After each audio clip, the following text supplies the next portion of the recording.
باب الدواء بابوال الابل، باب اونٹوں کے پیشاب سے دوا کرنا، علاج کرنا. ٹھیک ہے.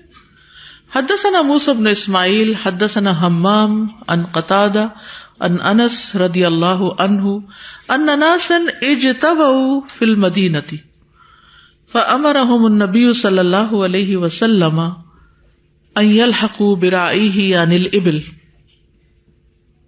یہاں حضرت انس کی روایت ہے کہ کچھ لوگ ایسے تھے جنہیں مدینہ کی آب و ہوا جب سے اجتبوا ہے، ان کو مدینہ کی آب و ہوا راس نہ آئی، تو نبی صلی اللہ علیہ وسلم نے ان کو حکم دیا کہ وہ آپ کے چرواہے یعنی اونٹوں کے چرواہے سے جا ملیں.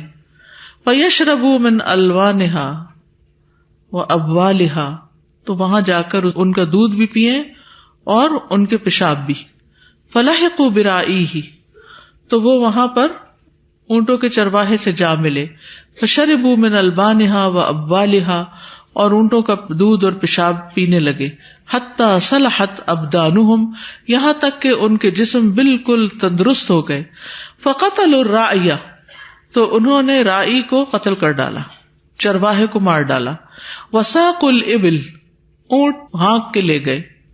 فبلغ النبی صلی اللہ علیہ وسلم، تو یہ بات نبی صلی اللہ علیہ وسلم کو پہنچی.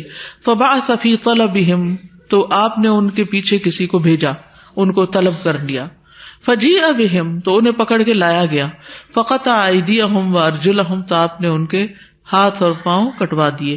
وسمر اعینہم، اور آنکھوں میں سلائیاں پھروائیں گرم. قال قتادۃ فحدثنی محمد بن سیرین ان ذلک کان قبل ان تنزل الحدود.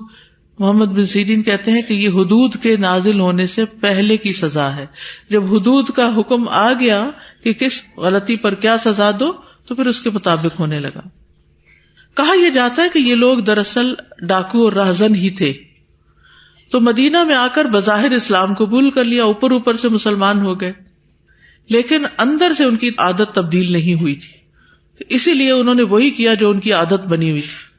تو اس سے یہ بات بھی پتہ چلتی ہے کہ انسان کو اپنی عادتوں کی اصلاح پہ کام کرنا چاہیے، ورنہ زندگی بہت تھوڑی سی ہے اور انسان ایسا نہ ہو کہ خسارے میں پڑ جائے. کوئی بھی ایسی چیز جو آپ کا وقت ضائع کرتی ہے، چاہے لیزینس ہے، سستی ہے، بیماری ہے، ان سب کا کچھ نہ کچھ علاج کریں تاکہ آپ اپنا کام کرتے رہیں، اپنا وقت ضائع نہ کریں. پھر اس کے بعد یہ ہے کہ نبی صلی اللہ علیہ وسلم نے اتنی سخت سزا کیوں دی؟ ایک وجہ تو یہ تھی کہ انہوں نے چرواہے کے ساتھ جو سلوک کیا وہی ان کے ساتھ کیا گیا.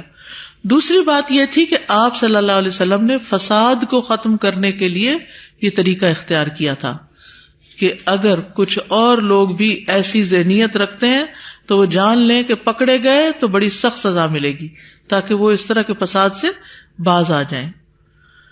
پھر اسی طرح ان لوگوں نے نعمت کے مقابلے میں ناشکری کی تھی.